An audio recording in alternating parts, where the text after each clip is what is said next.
Nkwanirizaako gwe munnange akyagyekuumiddeko ensi Buganda anti munnange ensi Buganda kuno kwe kwaffe Kabanda Musoke ow'Ennabalanga Bukoba Kyaggwe akaala amatendo nze nkobozaako nateera olunaku olwaleero kansuubire nti munnange oli bulungi. Munnange tukyali mu katabo kaffe omulembe gwa Muteesa era nga akatabo kano kawandiikibwa omukulu Ernest Kibuuka era ng'olunaku olwaleero tutuuse ku mutwe ogugamba nti Gavana Cohen amala emirimu. Mu Meeyi wa 1956 Gavana Cohen yayanjulira Legiko enteekateeka z'okulonda ababaka b'olukiiko olwo ng'ayagala luziyise.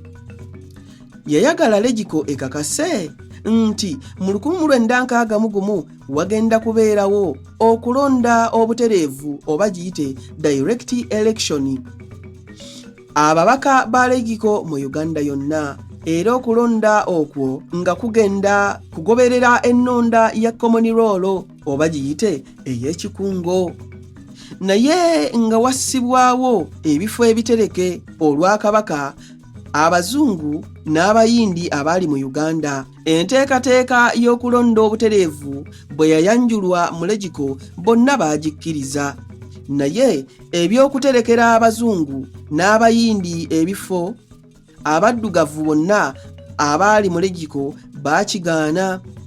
Ekyavaamu gavumenti okuteesa ku by'okulonda n'ekuyimirizaako ng'egamba nti kulibaawo mu 1958 abateesa kibawe ebbanga okulowooza ennyo ku nsonga eyo. Sir Andrew Cohen we yagendera, Abaganda baali bazzeemu okumwagala olw'engeri gye yakolagana nabo obulungi n'okuwuliriza bye bagamba oluvannyuma lw'okudda okwa Kabaka.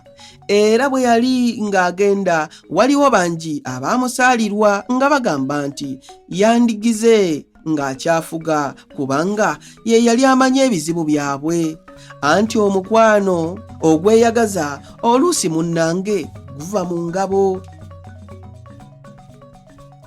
Ku nkomerero ya 1956 Sir Andrew Cohen yava mu bwa gavana n'addayo e Bungereza n'asikirwa Sir Frederick Crawford eyali gavana ow'e Kenya. Sir Crawford yatuuka ku nkomerero ya 1956.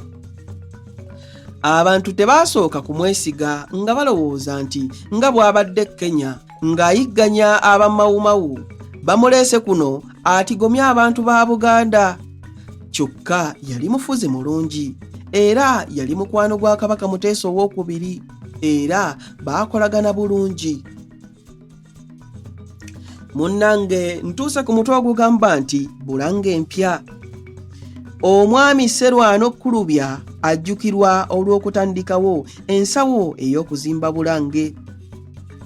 Zaasondebwa okumala emyaka 15 okutuusa lwe zaawera, ne batandika okuzimba okwamalawo siringi obukadde 440. Ate okugula entebe n'emmeeza byatwala siringi emitwalo 3, nga Desemba 11, 1956 Kabaka Muteesa II yaggulawo Bulange empya. Bulange gavumenti neeva mu lubiri nedda mu Bulange empya.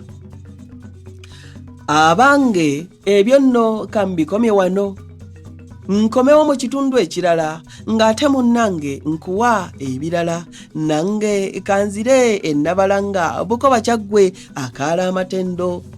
Ayi Katonda kuuma Namulondo.